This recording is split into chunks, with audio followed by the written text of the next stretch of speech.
Hi అండి. ఇవాళ gulab jam with ice cream taste చేయబోతున్నాను. ఇక్కడైతే నేను హల్దీరామ్స్ గులాబ్ జామున్ అయితే తీసుకున్నానండి.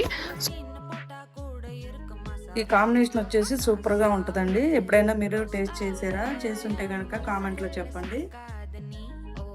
ఈ వెనీలా ఐస్ క్రీమ్ తోటి గులాబ్ జామ్ టేస్ట్ చేస్తే కనుక చాలా బాగుంటుంది. ఈ కాంబినేషన్ అయితే సూపర్గా ఉంటుంది.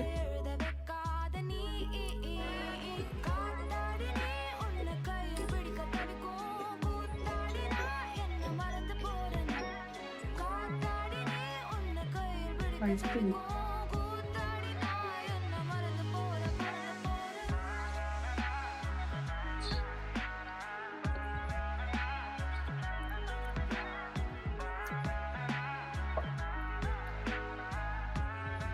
మీకు కనుక నచ్చినట్టయితే ఒకసారి ట్రై చేయండి. ఇంతే అండి వీడియో. Bye bye.